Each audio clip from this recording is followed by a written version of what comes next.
You're listening to The Great Simplification with Nate Hagans. That's me.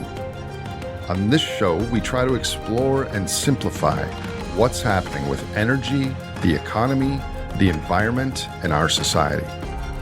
Together with scientists, experts, and leaders, this show is about understanding the bird's eye view of how everything fits together, where we go from here, and what we can do about it as a society and as individuals. Jon Erickson is the David Blittersdorf Professor of Sustainability Science and Policy at the University of Vermont. Jon has published widely on energy and climate change, land conservation, watershed planning, public health, and the theory and practice of ecological economics. He advised presidential candidate Bernie Sanders on economic and energy policy, and Jon also happens to be my PhD advisor. When I record these podcasts, I get an immediate gut feel on how good the episode was. And this conversation with Jon was great. We talked about his new book, The Progress Illusion, Reclaiming Our Future from the Fairytale of Economics, where we plumbed the depths of the human predicament and outlined what a reality-based economic structure and future might look like. Please welcome my friend, colleague, and PhD advisor, Jon Erickson.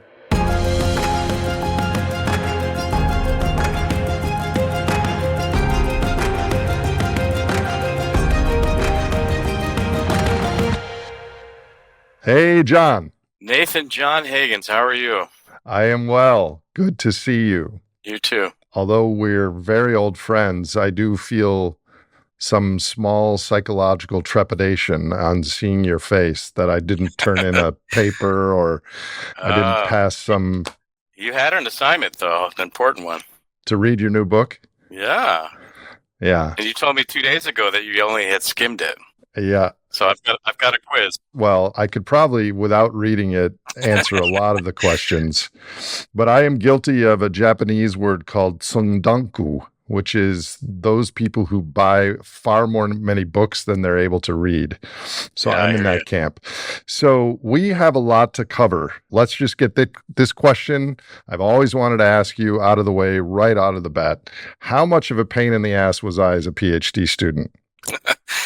Oh, boy. That could take up the whole podcast. All right, a real short answer then. You were the good kind of pain in the ass, not the kind that needs... what's it called? Preparation H.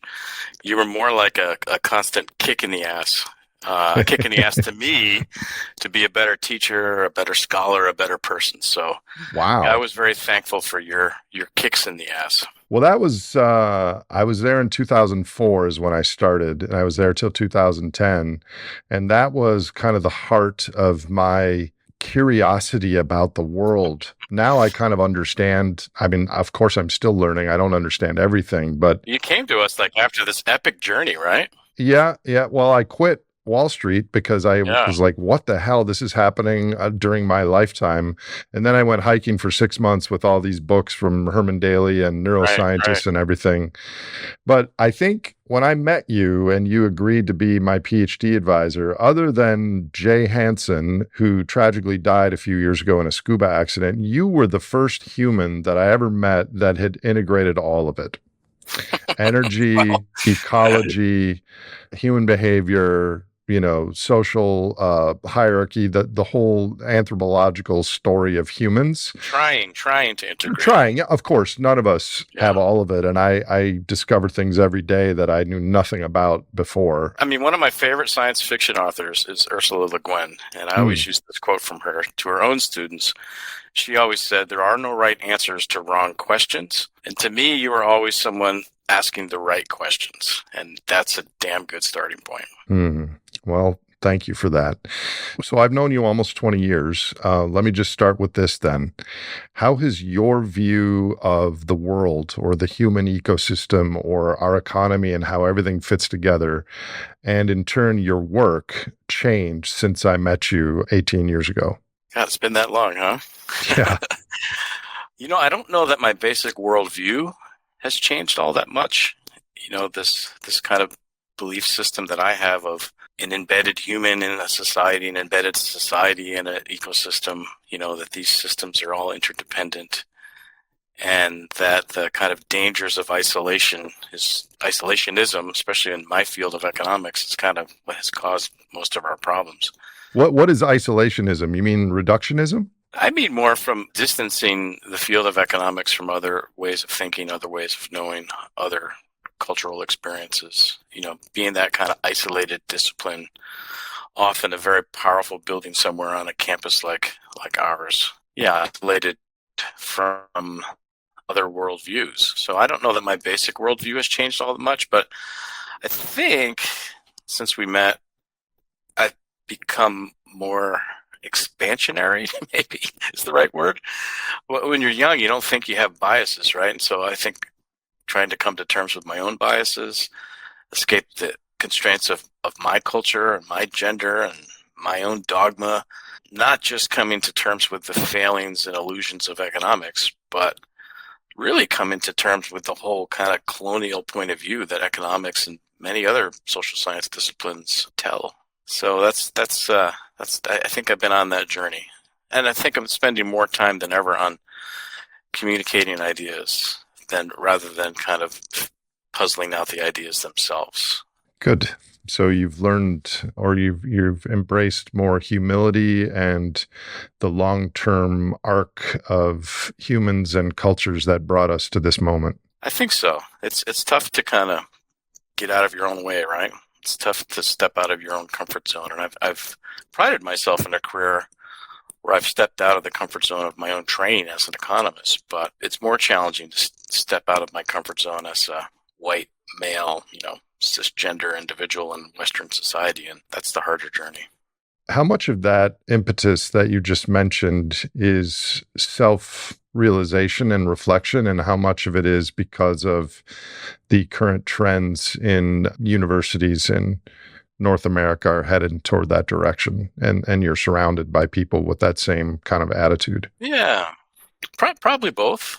Probably a little of each. Like you, I read a lot and like being out of my comfort zone, like being on that kind of learning edge or the steep part of the learning curve. I love it, right? In fact, I'm much more of a generalist than a specialist. I like kind of being in that danger zone of knowing a little bit about a lot of things. But yeah, boy, the students that we have nowadays have raised the ante, right? They really are demanding much more from us, really questioning where that idea came from or that assumption was built on, and really challenging us to embrace, thankfully, a kind of richer, more respectful, deeper sense of humanity than just, quoting the other white males that, built the disciplines that our PhDs were founded on.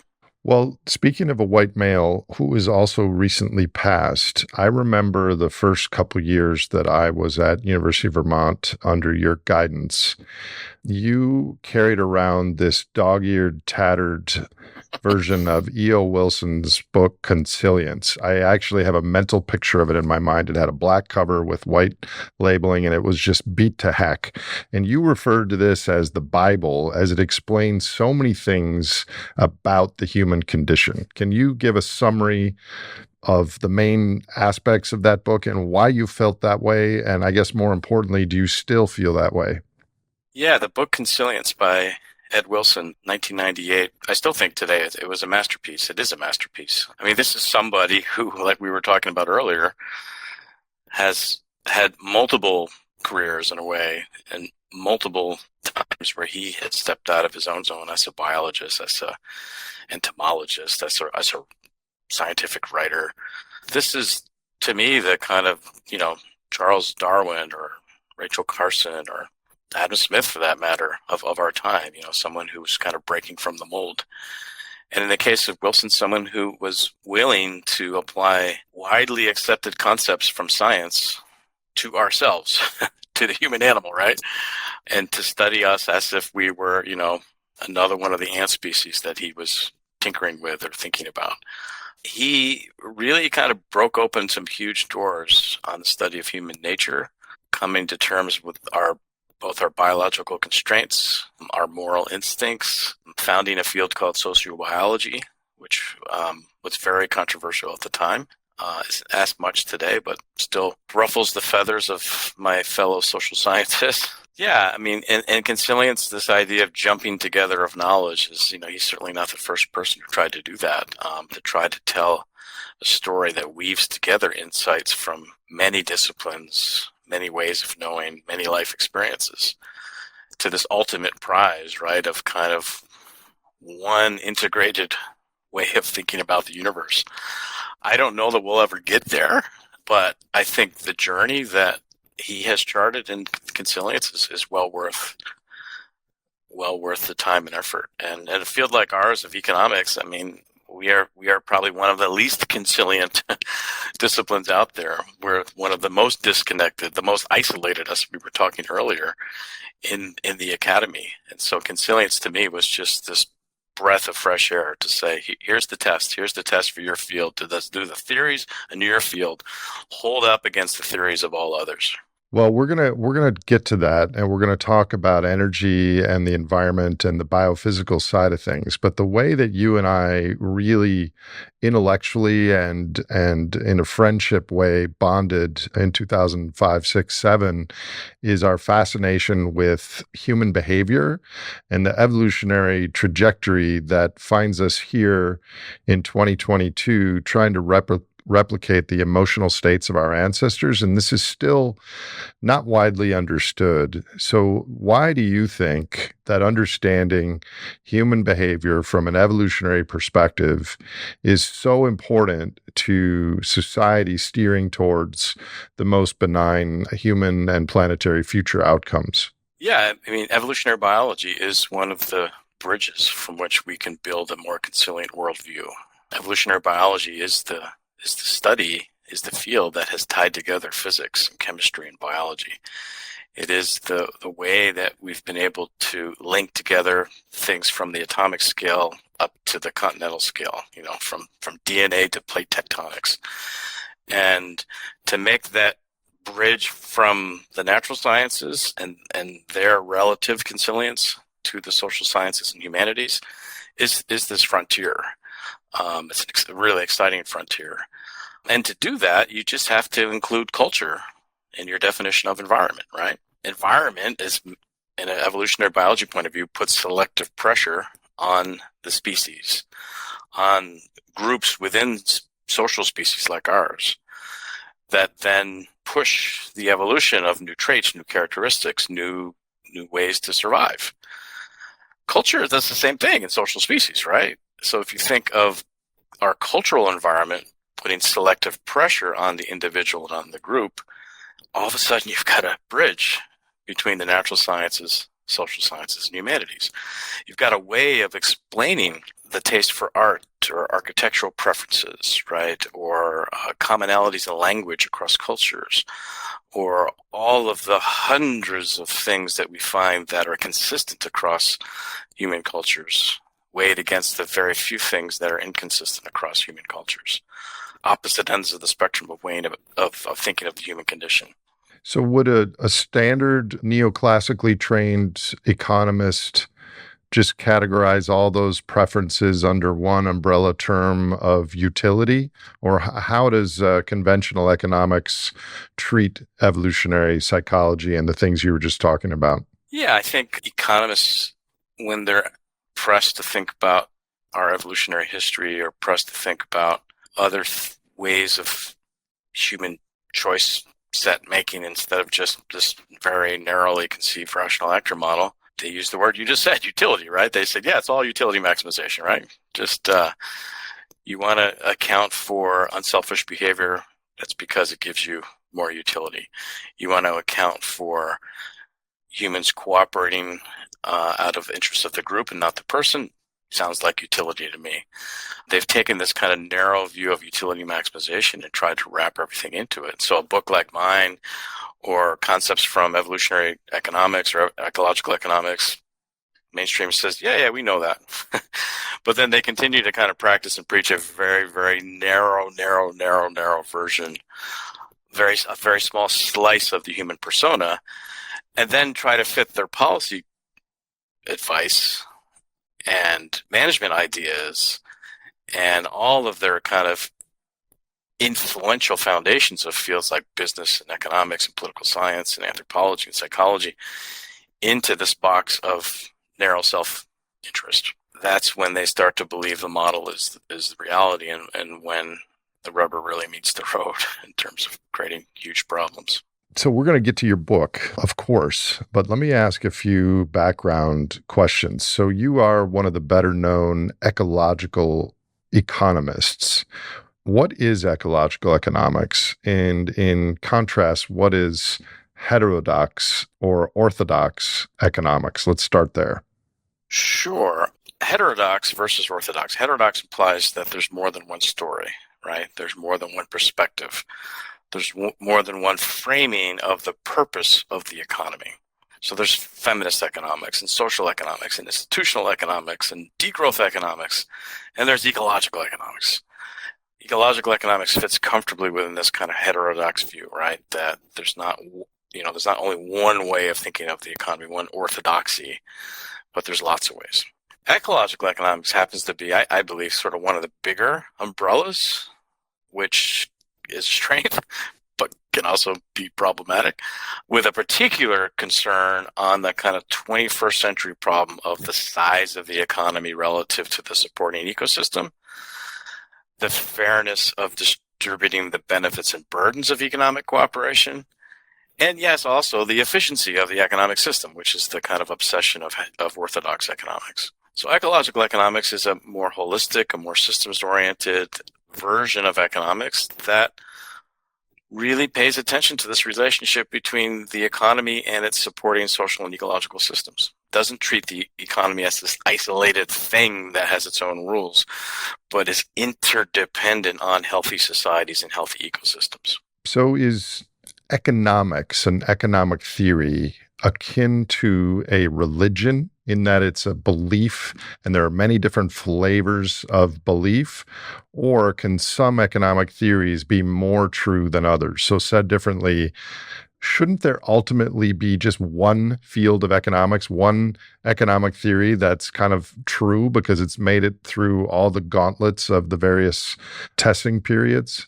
Yeah, that's a great question. In fact, Wilson accuses economics of being Newtonian, right? Of trying to become that one master theory that is true for all cultural contexts, all peoples, all places, all experiences. And I do think that we are striving to have a kind of more uniform, integrated, consilient study of the economy, especially in the means of the economy, the biophysical basis of the economy. I think we can get closer to agreement on what makes a system, any system, right? If the economy is just another ecosystem, what makes any system run? That's where we can get a lot of agreement. But then on the kind of purpose and trajectory and ultimate ends or goals of the economy, that's where we get a lot of disagreement, and to some extent healthy disagreement, right? What is the economy for? This is where kind of different bands of economists and different flavors of heterodox economics come to fruition. John Kenneth Galbraith, the Harvard economist, wrote that economic ideas are always and intimately a product of their own time and place. They cannot be seen apart from the world they interpret. So in that sense, economics is, shape shifts according to the kind of issues of the time. But as a system, the economy is a biophysical system. Well, in that sense, most of the core econometric formulas and explanations in orthodox economics were a product of the carbon pulse, which is this one-time anomalous firework-like period for our society that is non-repeatable, and yet we're writing rules and laws at that moment that we're extrapolating forward in time that are not going to be valid.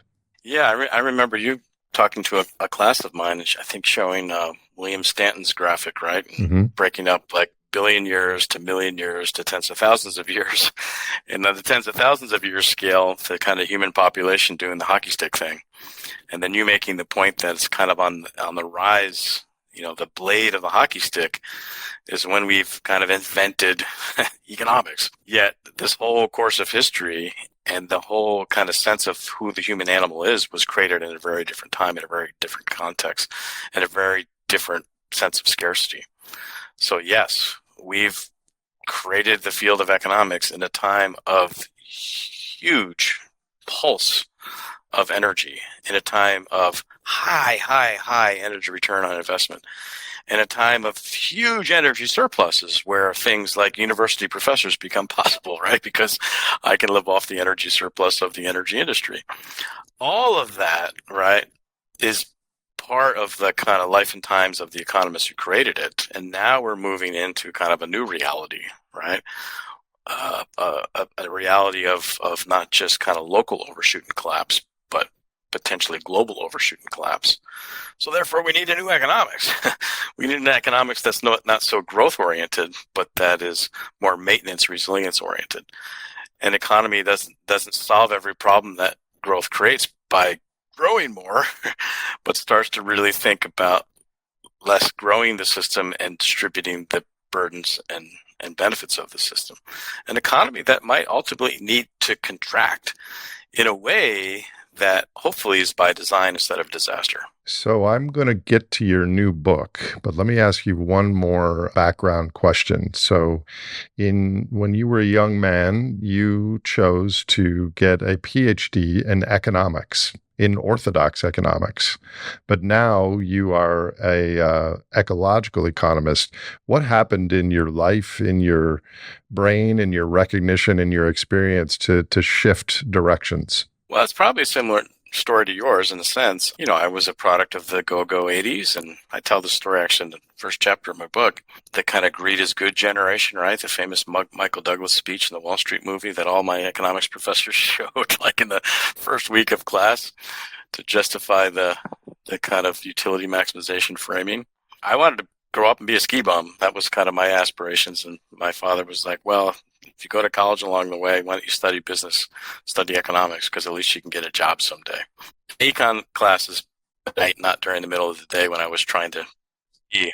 The irony is now that you're so busy teaching ecological economics that you don't even have time to ski, and you live in Vermont. I know, it's terrible. But yeah, so I mean, I was studying economics just because it fit what my father said to do. I thought I'd own a ski shop someday. But yeah, I mean, science was my first love. The outdoors was my first love. Connecting to nature was my first love. And so coming back to that in grad school, taking college classes in ethics, taking classes in ecology, raising my hand in the back of the room in my econ classes saying, but, right? And sort of trying to find this kind of consilient, that word I didn't know at the time, but more consilient brand of economics led me quite by accident to ecological economics. I mean, I quite literally found a book in a free book pile in Warren Hall at Cornell University called Ecology, Ethics, Economics by Herman Daly. And I was like, in the same sentence, ecology, ethics, economics? What is this thing? What is this heresy, right? And started to read that and went to my advisor's door and started talking to him about ecological economics. He at the time was writing a textbook in environmental economics, the kind of neoclassical version of how to deal with the economy. And in fact, this is a long story. Sorry, Nate. He challenged me. He was like, why don't you write the concluding chapter to my new textbook in environmental economics and tell me why the whole thing's wrong? And I was like, challenged, accepted, let's do it. Who was your PhD advisor? I forget. Dwayne Chapman, a natural resource environmental economist at Cornell. Yeah, who studied at Berkeley. So he kind of had this sort of, inner hippie in him from his time at Berkeley in the 1960s. I think deep down, all of us have an inner hippie. It's just sometimes there's too many layers covering it. Okay, Jon, you have recently written a book called The Progress Illusion, Reclaiming Our Future from a Fairytale of Economics. Tell us about the book and the main themes. Well, I mean, in essence, this is sort of what I have to say, right? I feel like I'm retired now. The book is a reflection on a career in ecological economics. It's discovering ecological economics in the early 90s. I mean, the field was only formalized with a journal and a society and all that kind of stuff in the late 80s, early 90s. People like me were supposed to be created, right? I mean, folks like Herman Daly and Bob Costanza and Dana Meadows and others were trying to create a field of economics that pushed back against the orthodoxy, pushed back against the mainstream. So I'm from a kind of, generation of folks who were brought up under these new ideas, or we had to discover them ourselves, and we're in any department called ecological economics. So this book is a reflection on that. It's a reflection on, my generation, on my training, on my journey, my discovery of ecological economics. In essence, kind of why my father's advice was misplaced. Greed is good. Go study business, make lots of money, and everything else will take care of itself. So I kind of get into all these different illusions that I had to kind of unpack myself. The illusion of history. I mean, economics is taught very ahistorical, as if, the current version is the best. And we don't need to learn from all the philosophical debates from the past. The illusion of the individual, right? This isolated individual at a point in time.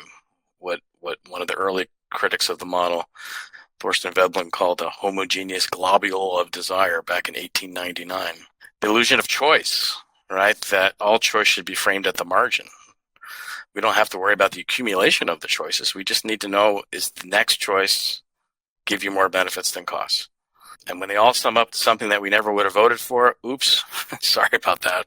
And the illusion of growth, that the solution to all problems that growth creates is more growth.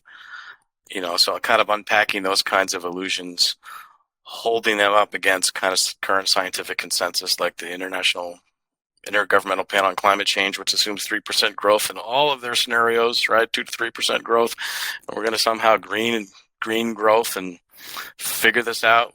And then I kind of come full circle in the book to arguing for a new story, a new economics, and a new economy, where we can kind of thread the current needle and create a more balanced approach to how we think about the relationship between humanity and the environment. Okay, I'm going to get to that. Let me just ask you.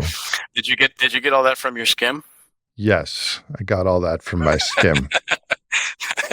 All stuff you already knew. I mean, lots of the book I learned from you. Well, it's that's one of our challenges as educators and communicators, is there's a trade-off between being accurate and being helpful. And we could lay out all the facts that are perfect from a scientific standpoint, but if they don't reach people's hearts and minds, they're not good enough. So I like the way that you framed these things as illusions. I often talk about them as myths.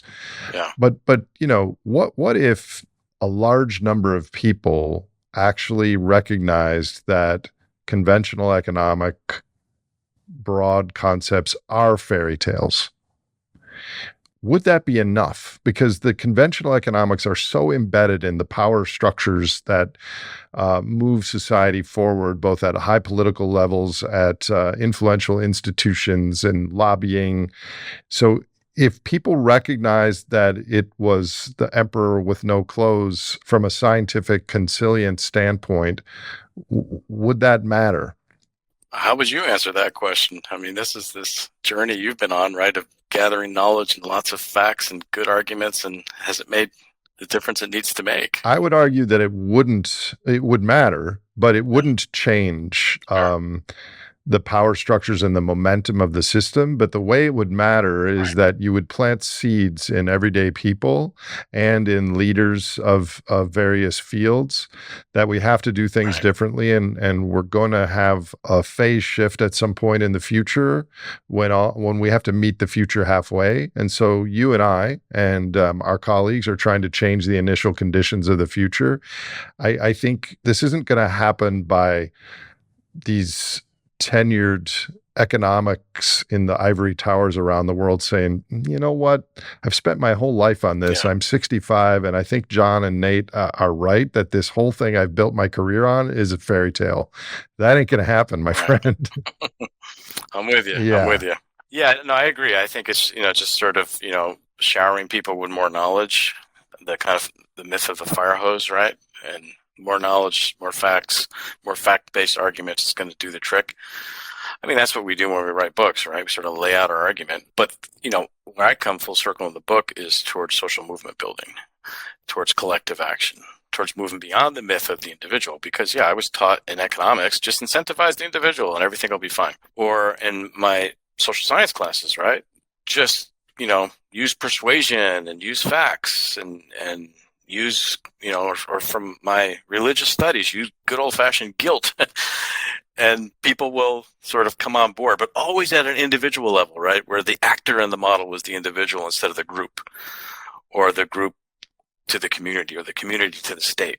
So, part of my own evolution has been to kind of pull myself away from my American mindset of like acting on more knowledge, more incentives, more ideas focused on the individual, and move towards what are the ingredients to build a social movement? What are the ingredients to react when the inevitable collapses and disasters happen so that we're prepared? What are the ways to bring people together to design a future instead of just sort of haphazardly crash into it? So let's address those questions. So I assume you've read my Superorganism paper. I have. I just cited it in a class, a graduate class in Iceland. So when people put together those pieces, it can be a little daunting because it feels like we don't have agency, that this giant metabolic structure is beyond the control of billionaires and politicians.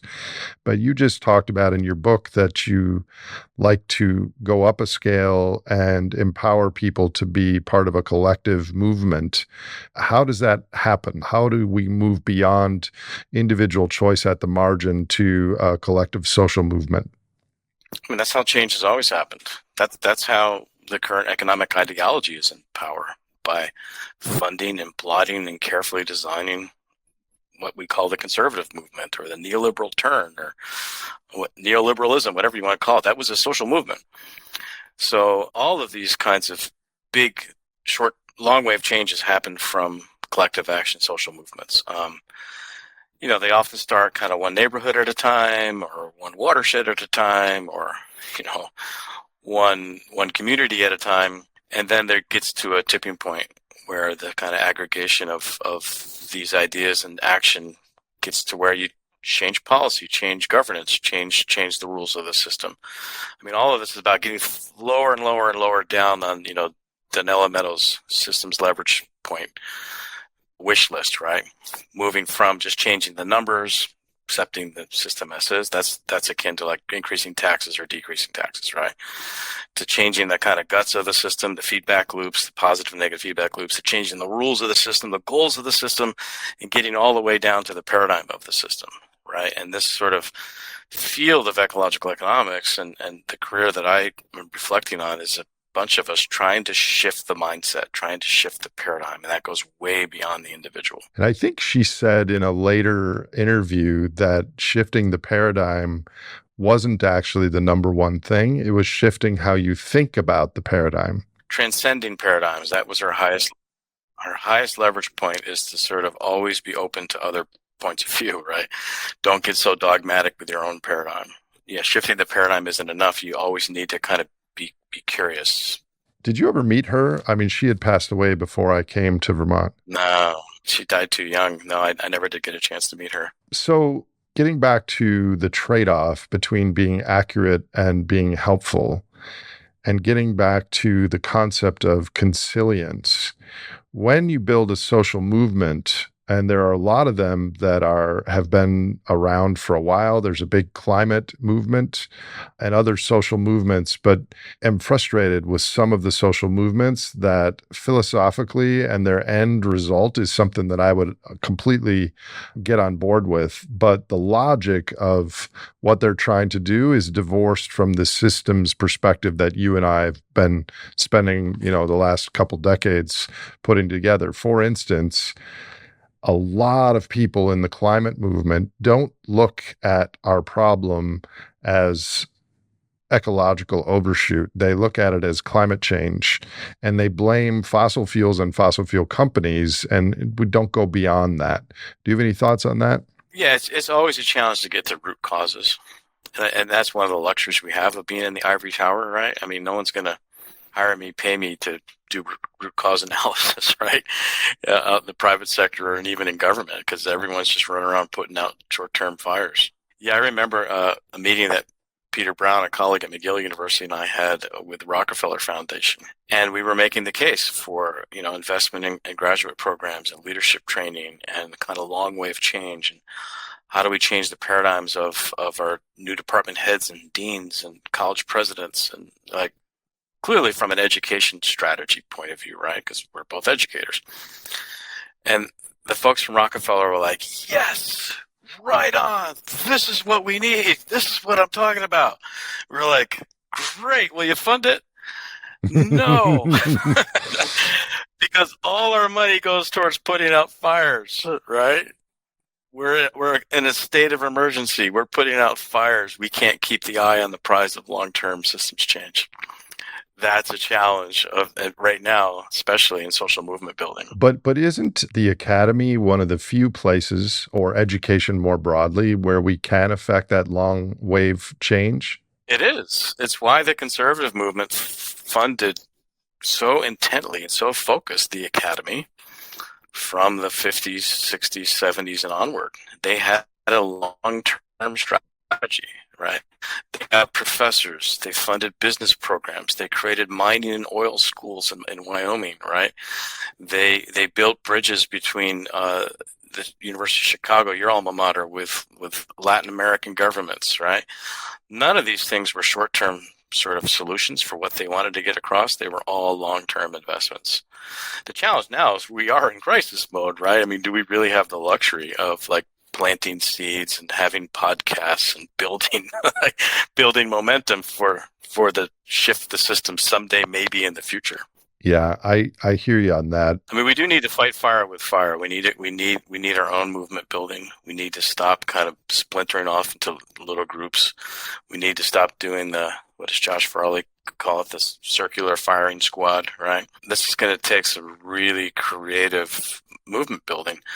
I mean, it's why I've been so attracted to the work of Senator Bernie Sanders, because he has been saying the same damn thing for decades, right? And he's persistent. You know, he's like a dog with a bone. And he has seen some of the changes that he's been arguing for in his lifetime, right? But it's been slow going. And it's been his persistence and his determinism. And he's got some kind of record amongst all senators who ever lived of amendments, right? He's behind the scenes making hundreds of amendments to bills to make the kinds of tinkering shifts along the way. He's a radical pragmatist, right? He knows there's pragmatic things that we need to do now, but he never keeps his eye off the prize of radical change, right? Of wresting power from the status quo. That's what I'm talking about. And you work with him, right? You advise him from time to time? I've worked a lot with his staff. Him and I have done some projects together on youth climate action. Again, a kind of long-term strategy. I advised him on his Green New Deal bill. We did the kind of job numbers for that, did some economic modeling. Yeah, he's been both an inspiration, but also someone that's been fun with him and his staff, mostly his staff, to bat ideas around. And we did a film. We did this whole film called Waking the Sleeping Giant that followed the arc of his first run for president and told the story of progressive movement building around the country. So I can't remember when it was, but I think I once told you, Jon, if we write that paragraph, the financial and tech people are going to label us or label you as a Marxist.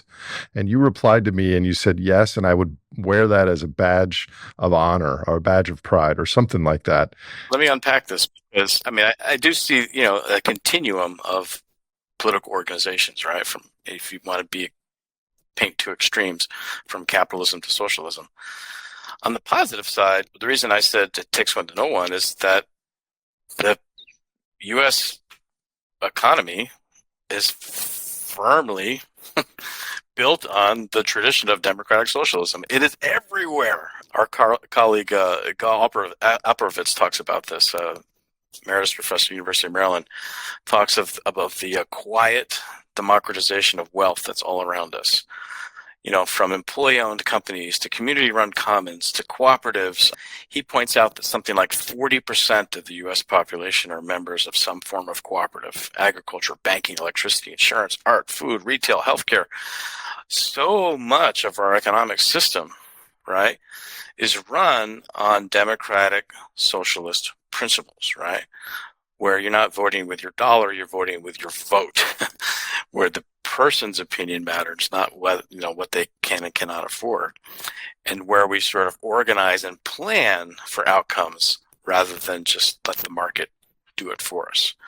So that's the sort of one side of the financial and tech people who would label us as socialists, because they have benefited from huge investments in a sort of socialist foundations to our so-called capitalistic system. But on the negative side, why I would say it takes one to know one, is that they are firmly entrenched not in a kind of democratic socialist world, speaking more specifically about corporate America, but in a kind of autocratic socialism that is everywhere. I mean, Martin Luther King said socialism for the rich, capitalism for the poor.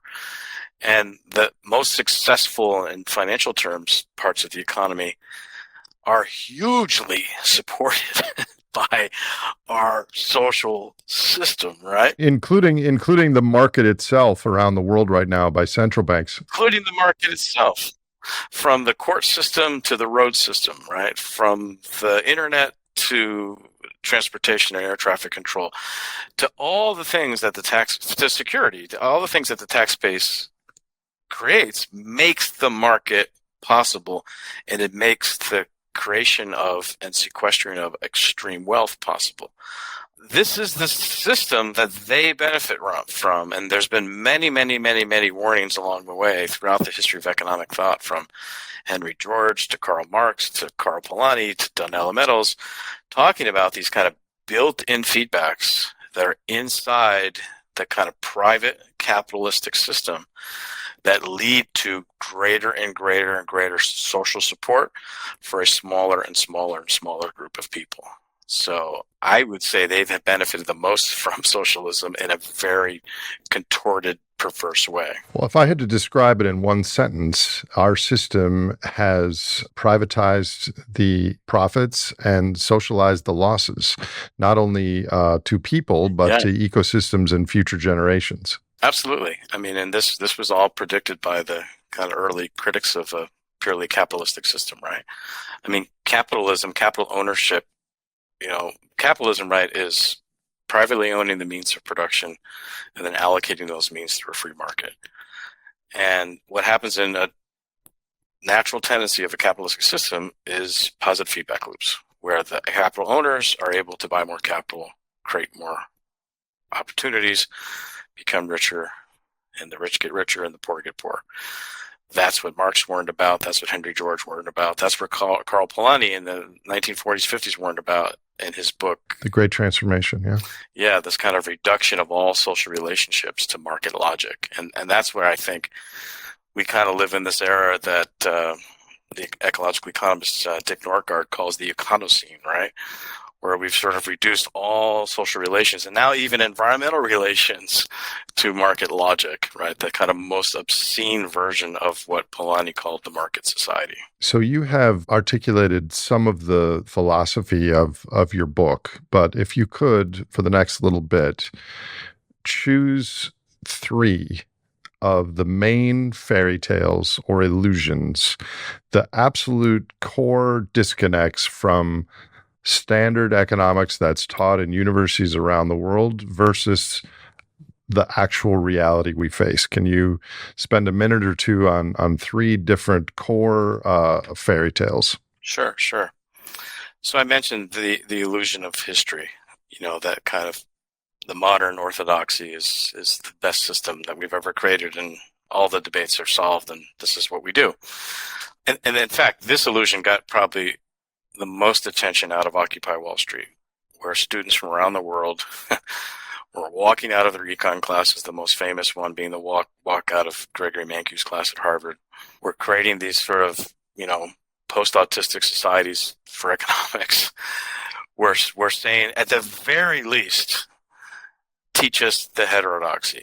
Teach us about the debates. Let us debate the kind of ethical and ecological dimensions of different forms of economic cooperation, right?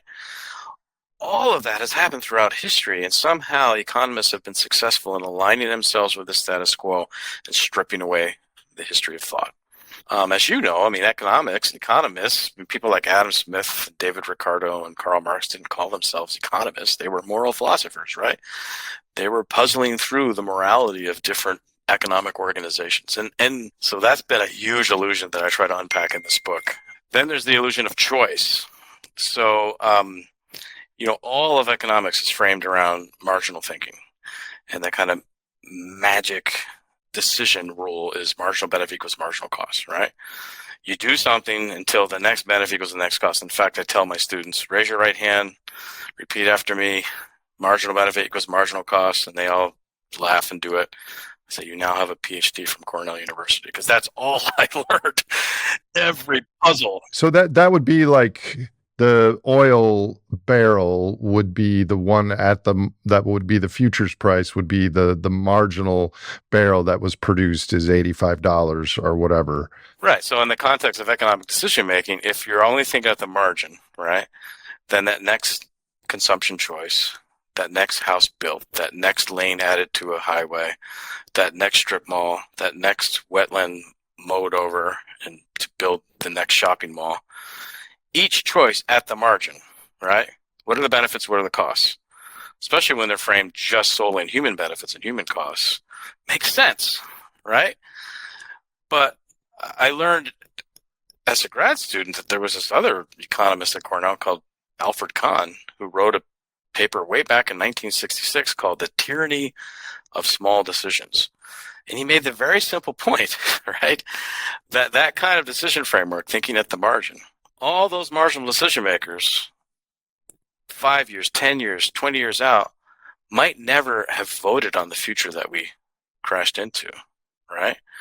I mean, who amongst us is going to say, my dream is to build that house in the countryside with 10 acres and, quiet and blah, blah, blah. But then if we all do that, we get traffic, we get failing schools, we get climate change, we get wetland loss, we get our farms mowed into shopping malls, right? And the original decision makers say we never would have voted for this future. So this is the economic equivalent of the ocean ecological concept of shifting baselines. In some sense it is. I mean, shifting baselines has more to do with your set point, right? So how do you think the world works? Well, if you grew up in a world with all shopping malls and no forests, then you think that's your baseline, right? So these marginal decisions lead to a new baseline. And the original decision makers say, wait a minute, I never would have voted for this future had you told me that this is what we were in for, right? So if that's true, then what would be the mechanics of shifting to Mr. Kahn's theory of small choices idea, where we could embed the decisions of the past and make changes to them? Right. It's simple. Well, it requires the ability to plan, to make collective choices, to do comprehensive planning, right? To have a little bit of foresight, which is what we do very often in ecological economics. We use dynamic systems model. We use multi-criteria analysis. We use geographical information systems to say, if you make this string of choices, this is the likely future that will result. Is that what you want? And if people are given the opportunity to think outside their own kind of individual consumptive choice, or their own individual life, or their own individual household, they say, no, that's not the future I want.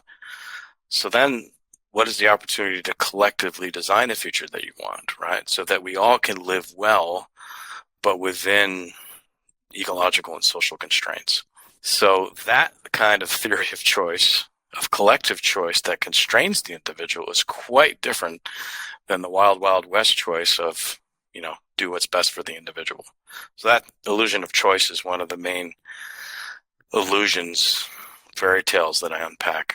And you said 3. So a third one is the illusion of growth, right? Which is one that we've talked a lot about. Growth is great. And growth is a stage of development, right? I mean, if you think of any ecosystem, if you start with a grassland that wants to go to a forest, there's the early stage pioneering species, right? And they are like lovers, stabilize the soil, bring in lots of nutrients, and their sole purpose on Earth is to grow as fast as they possibly can. And then comes the more mature forest species, right, that eventually shade out the pioneer species and bring stability to the system and are less concerned with growth and more concerned with resilience and stability and maintenance, right? The illusion of growth is that we're always in that pioneering stage, right? That there's always more planet to exploit. And when we run out of this planet, we'll jump on what's-his-face's spaceship and go to Mars and get more. There's two faces, Musk or Bezos, but go on. What's his faces? Sorry. But yeah, so I mean, this illusion of growth, right? And then growth in a full world, to use Daly's framing, we start to kind of create more costs and benefits, that we get into an era of uneconomic growth. So even your marginal decision rule starts to become violated. Like, what's the next unit of growth worth at the macro level? Does it create more benefits than costs? And a lot of evidence is to say that, especially in wealthy countries, no, we're in an uneconomic growth era, right? That actually dialing back for the last 50 years. Yeah, resizing our economy, reallocating time, reallocating work, creating more leisure and less labor, right? Shifting our priorities actually leads to higher well-being and more happiness, not less. So we have to think about stages of development, and that we don't get stuck in a mindset that growth is the one stage forever and forever. Amen. Well, I do know that a lot of very high-level institutional government people still, on the surface, believe that we're going to grow for centuries. And I think you and I would agree that that's biophysically implausible. And if it does happen, we will cook the earth beyond making it habitable. Well, it's a belief system, right? A lot of that stems from technological optimism, right? That the human species is creative, we're adaptable, we can pull this off. And that's in fact, as you know, baked into our climate economic models, like perfect clairvoyance, perfect adaptation, perfect transition to a warmer world. And so no wonder these models say, don't worry about current costs of reducing greenhouse gas emissions when we're so damn smart. Yeah, the field of orthodox economics has massively failed in a lot of areas, but in the climate arena, it's just outrageous. Who was the Nobel Prize winner, Norgard, recently, that said Nordhaus, that if we go to 3.5 degrees Celsius, that GDP will drop 6 or 7% in the year 2100. It's just like, are you freaking? Yeah, but that's the perfect illustration of thinking at the margin, right? I mean, he famously said in a National Academy of Sciences report that climate change will largely affect agriculture. Agriculture is only 3% of the economy. So even if you lose half of the agricultural sector, no big deal. I'm paraphrasing. Right. And we all need food to eat. And oh, by the way, we've got trading partners and we'll export to them stuff that we can't eat and import from them stuff that we can. So that's the story. Those are some of the illusions. And I think some of those illusions, especially the growth one, more and more people are starting to recognize that, but I don't think it's voiced as much as it's recognized, because I think people are afraid that to go to the resilient, managed, more wholesome scale that we have, that there's a grim reaper standing between here and there. And yeah, what do you have to say about that? Yeah. I mean, that's the thing. We're part of the system we're trying to change, right? That's a challenge. Like, we're all on this treadmill. And when the economy contracts during a recession, there's a lot of pain, especially for the most vulnerable in society, right? And so the most vulnerable, who would benefit the most from changing the system, are often the most opposed to changing the system, because their very livelihood depends on the status quo, right? Their very livelihood depends on, the powers that be. I mean, there's a beautiful quote in my book from this economist from Oxford or Cambridge, I forget where, but I should dig it up. I mean, he talks about kind of like, you create an economic system where the poor get just enough not to cause any trouble. Do you think there are actually people on the world today that are saying that behind closed doors? I think that there are a lot of people who've convinced themselves that they're keeping the system in place because that's what's best for them and for everybody else, right? I mean, the system depends on growth. This system depends on growth. And when the system stops growing, there's a lot of pain that goes around. So changing the system and having it less dependent or not dependent at all on growth is a huge lift. And so most of us, I would dare to say all of us, who live in the current system, depend on growth. Prices go up, you got to keep your income going up. You got to compete. You got to, juggle your assets, et cetera, et cetera. And, only the wealthiest amongst us are able to kind of disconnect and unplug. And that's a challenge when we want to change the system, but we depend on the very system we're trying to change. So in all of these discussions, there's really two central questions, which is what would, to use Bob Costanza's phraseology, what would a sustainable and desirable end state look like for a new economic system? And then the second question is the much harder one in my eyes, which is how do we get from here to there intact? Sure. So let's just assume that the fear of the bend versus break scenario, let's set that aside and look far enough in the future, 30, 40, 50 years in the future. What would a human society after this transition look like? What would our daily lives look like in an economic system that you think would be more tethered to a consilient reality and some of the other issues you brought up? Sure. Well, you don't have to imagine this future because it's all around us, right? There are communities around the world that have much larger informal economies than formal economies, that are disconnected from the market, that trade with one another, that have reciprocity, that are built around essentially the principles of a gift economy. Those same economies are being told to join the market economy, right? Because that's progress. That's how they'll expand their material well-being. And when they do that, there's often a lot of regret because they realize they lost leisure, they lost time with family, they lost time with community.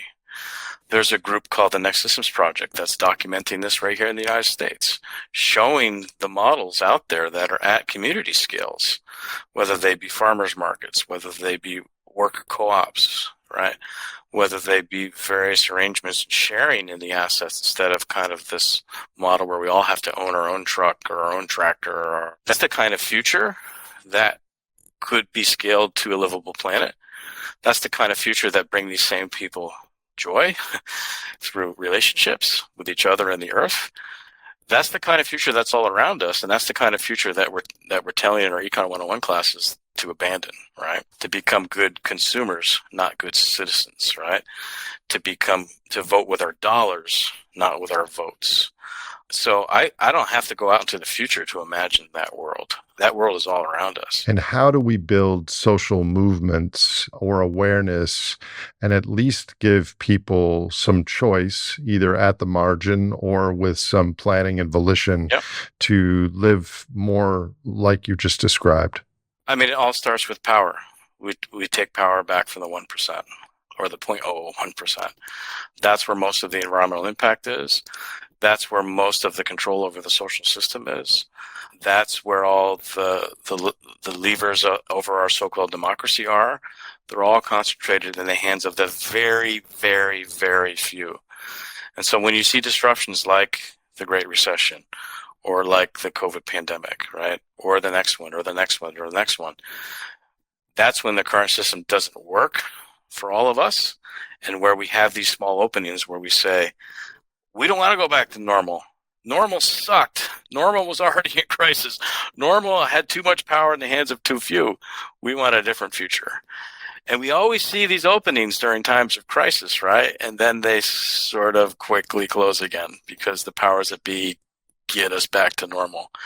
And this was the quote I wanted to share. It's Cambridge economist Ha-Joon Chang who describes this kind of treadmill, right? This dependence. He says, once poor people are persuaded that their poverty is their own fault, that whoever has made a lot of money must deserve it, and that they too could become rich if they just tried hard enough, life becomes easier for the rich. Well, that's why a lot of people voted for Trump, because he was so rich that people thought that he deserved it or was smarter or whatever. It's in part, sure, but people voted for Trump because they thought he was going to blow the system up. Right? They voted for Trump because he was anti-establishment. When we were making this film about the Sanders revolution, we were at these Sanders rallies all across the country interviewing people in line. And inevitably we'd ask the question, okay, if Sanders doesn't get the nomination, who are you going to vote for? And surprisingly, many of those people at Sanders rallies would say, if Sanders is not in, we're voting for Trump. because they were not voting on Democrat, Republican, red, blue, conservative, liberal. They were voting on establishment versus anti-establishment.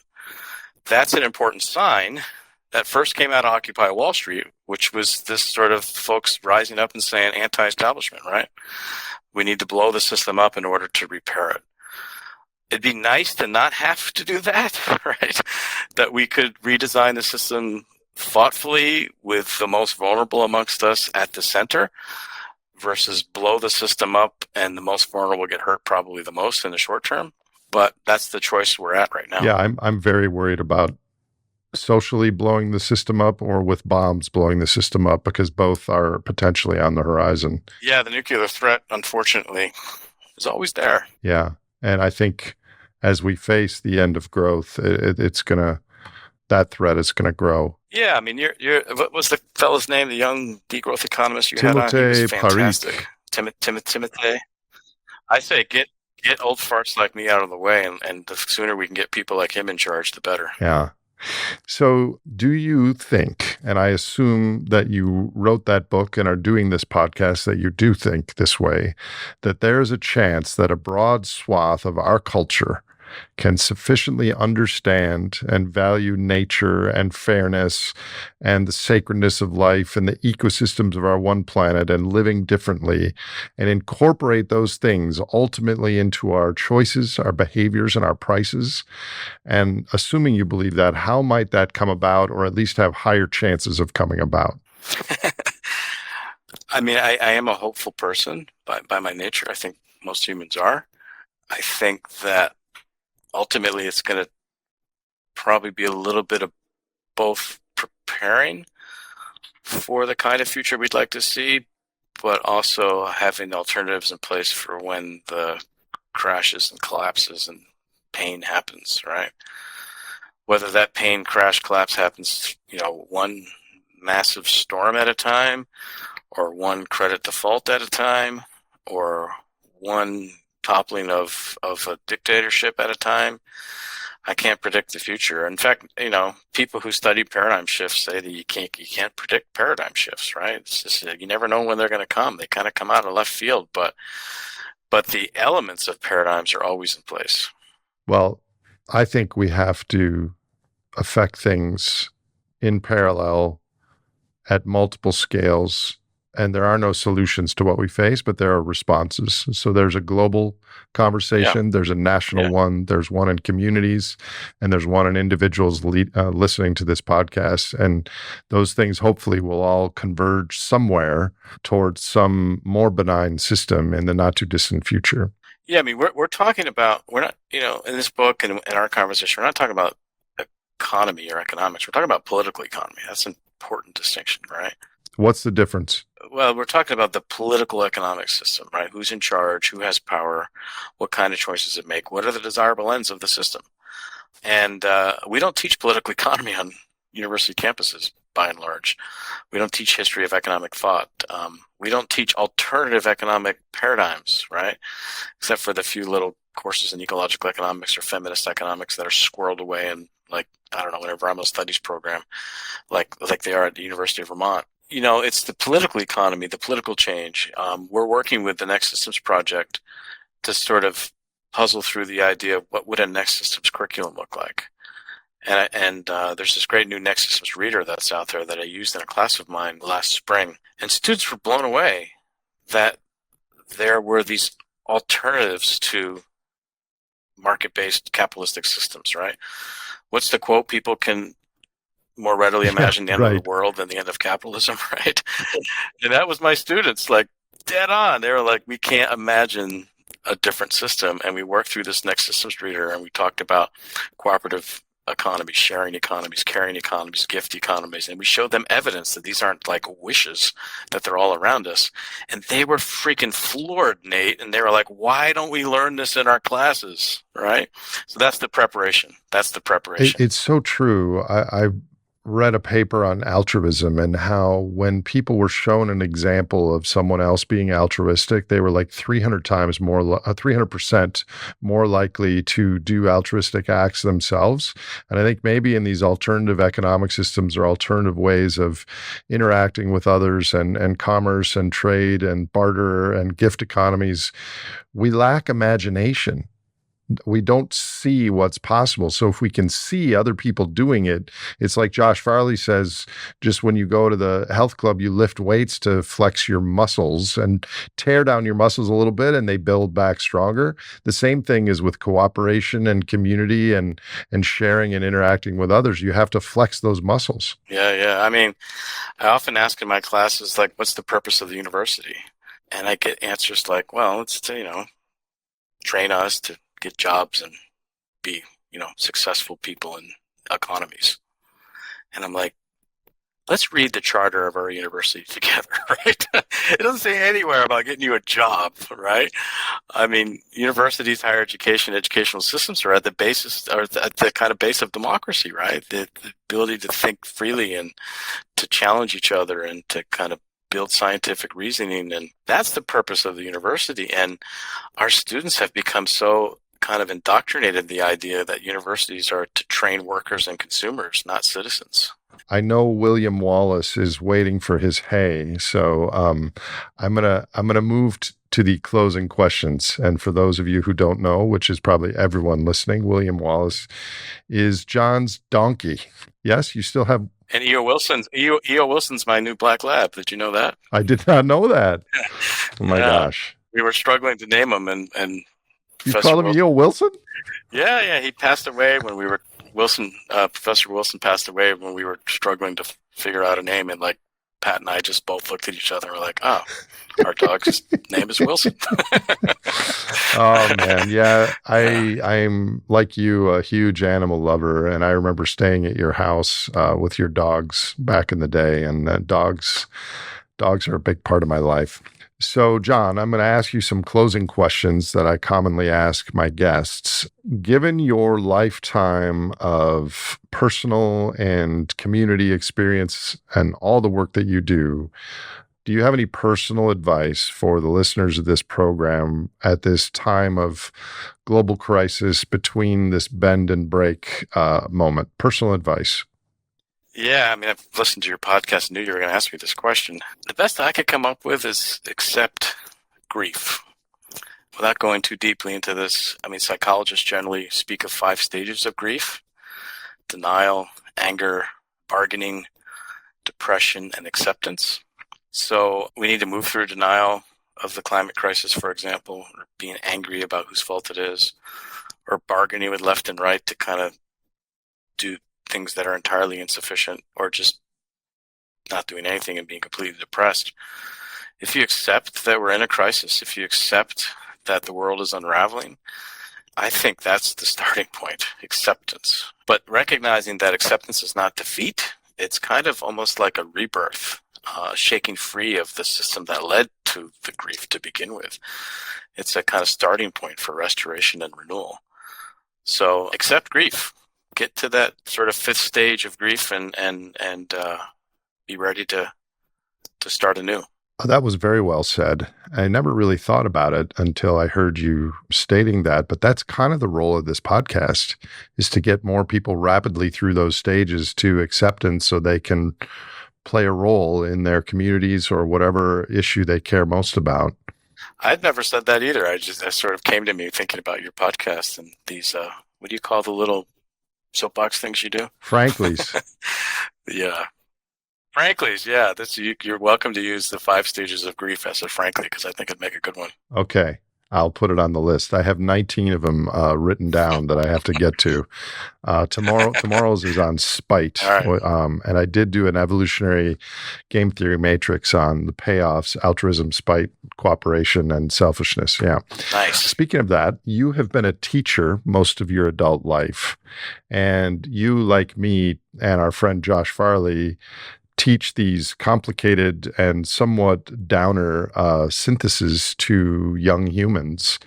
So what specific recommendations do you have for students, young people who become aware of our energy, climate, biophysical, economic constraints to our human system? Yeah, I mean, we were kind of talking about this earlier. I think,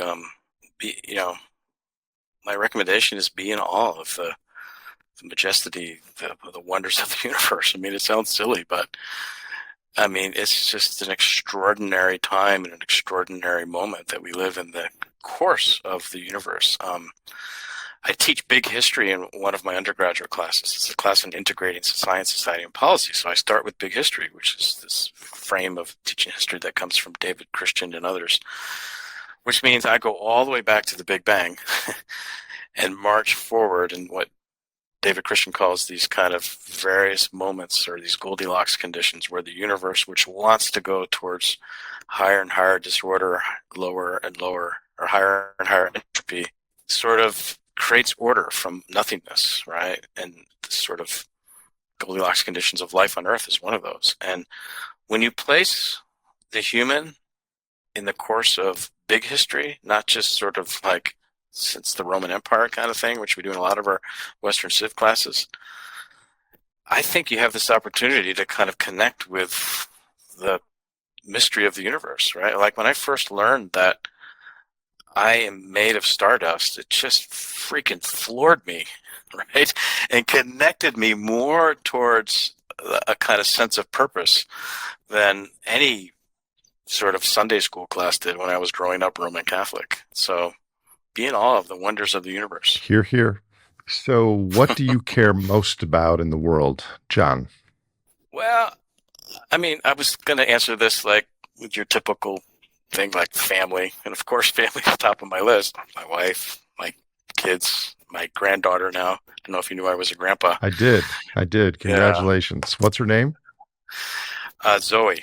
Oh, excellent. Zoe. Yeah, she's just awesome. The pictures I get every day are just amazing. So that's where my head goes right away. But let me say something a little more intellectual, right? What do you care most about in the world? I go back to wonder.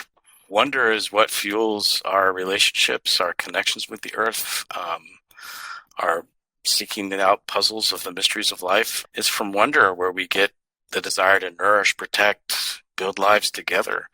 Wonder is like this, human superpower that can lead us to open-mindedness. And I was thinking about this today. I went down to sit in a cafe and think about this podcast.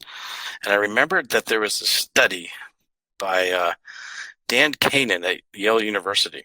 And he found that there was kind of, he found one troubling thing from his survey work on climate science and sort of climate science acceptability, right? The troubling thing is he found that science knowledge or science literacy, like what we were talking about before, just like tell people what's up and they'll change, it actually makes things more polarized, right?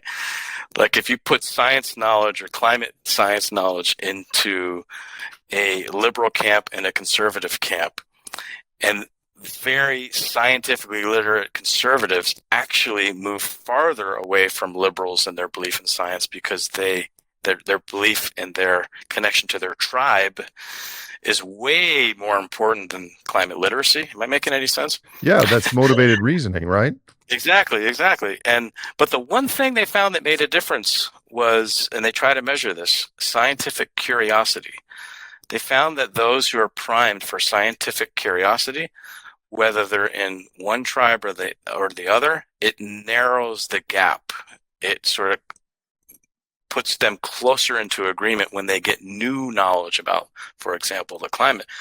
Because turns out, according to this research, science curiosity counteracts politically biased information processing. And I find that just an amazing, hopeful thing. So do we all naturally have scientific curiosity, or can that be, expanded or triggered? Or I think we are born with it. I think children are naturally curious, right? And then often, depending on kind of which course of life you're in or which tribe you join, it kind of gets beaten out of you. And so this is a really important kind of leverage point. And they did all this research related to media and science television shows, right? And some of the research is like what draws some people to science shows versus others. And this kind of characteristic or attribute of scientific curiosity promotes a sort of open-mindedness to information that conflicts with your worldview. And that's the point, right? If you're curious, you're willing to sort of be open-minded and step out of your comfort zone and question your own worldview. And I can only speak from a sample of one. I was always a curious kid. I was a curious adult. I've been curious my whole life. And I think that's what has enabled me to kind of question the dogma of myself and my worldview. I love that. I don't know if you remember, but when I was your PhD student, I wrote a paper called Curious George Discovers America. I forgot about that. You loved it because it was all human behavior stuff. Yeah. That's beautiful. See, it was thinking about you today in the coffee shop that triggered all these things. Yeah.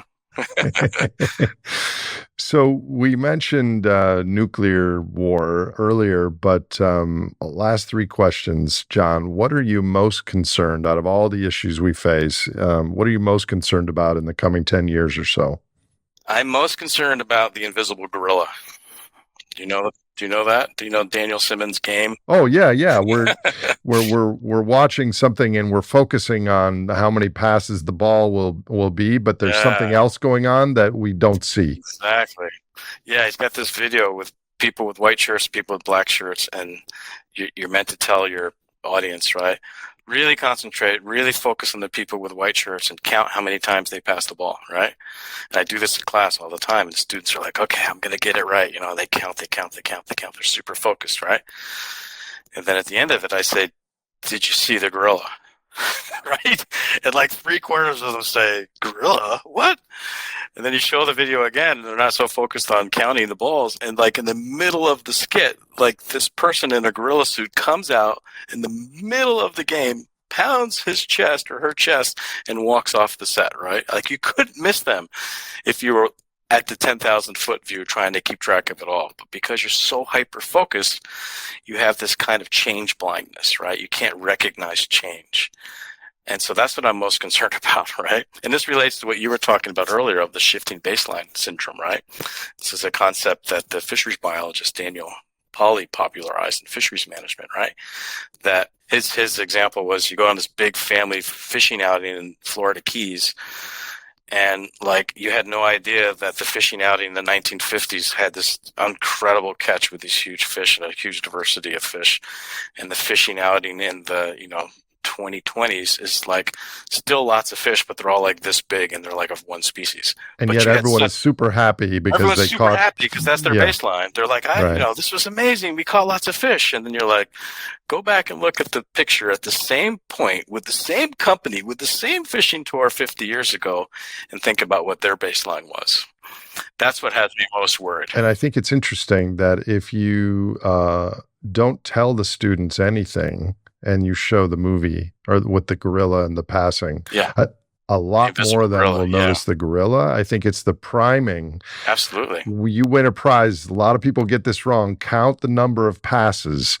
And I think what is the economic equivalent of that right now? That we're focused on growth and marketing and distraction and supernormal stimuli. Right. And the invisible gorilla is the ongoing decimation of the natural world and the fact that we're one of the richest cultures in history and most of us are miserable. You got it. So turn on CNN, turn on Fox News, and ask yourself, what are they priming you about, right? Are they teaching you to be a good citizen, teaching you to be a global environmental citizen, or are they teaching you to be a well-behaved consumer? So in contrast to that, what are you most hopeful about in the coming 10 years or so? Well, it's the opposite of change blindness, shifting base theory. I'm most hopeful about the ability to remember what it is to be human in community, to be in community with our branch of the life's family tree, but also in community with the whole majesty of the world. I think like we got a small taste of that, at least in the privileged parts of society, like mine, where I was a university professor. I was simply told to go home and teach and not come to work anymore during COVID. But, I still got a paycheck. And all of a sudden I sort of discovered, what I was missing in a kind of home life, family life. I started taking walks. I took up birding. I discovered all these pocket parks within, half a mile of my house. When we slow down and reconnect to who we are as human beings, to our kind of long evolutionary history as humans in groups working together, we can remember a very different kind of experience with the world. And we need to be reminded of these old baselines. We need to kind of go back to the future, if you will. And yes, accept the mess that we're in, but have this ability to tap into a new, but kind of oddly familiar human story of harmony. Excellent. Last question, and I think a lot of people shy away from this question, but I have a feeling that you're not going to. If you were benevolent dictator, Jon, and there was no personal recourse to your decision, what is one thing that you would implement or you would champion that would improve human and planetary futures? How about this? I would get rid of all the current benevolent dictators. I'd get rid of them all, because there is a lot of them. There's a lot of them who think they're benevolent. It might start with the Pope. It might start with just about every CEO who thinks that he or she's doing their job for their stakeholders out of their own benevolence. Might start with college presidents, who are some of the biggest benevolent dictators of all. It turns out that most organizations in Western societies are organized as dictatorships. Companies, colleges, businesses, anywhere where there's not an elected official who's in charge is a form of a dictatorship. And many of these dictators think they're benevolent. I'd get rid of them all and see what the alternative would be of a people-powered society. How about that? Good answer. Jon, thank you so much. We ought to talk more often. Well, I appreciate it. Thank you so much for the opportunity, and I'm really enjoying your podcast. I listen to them as I shovel horse shit. What a compliment. What a compliment. Thank you so much, Jon. I will talk to you soon. All right, man. If you enjoyed or learned from this episode of The Great Simplification, please subscribe to us on your favorite podcast platform and visit thegreatsimplification.com for more information on future releases.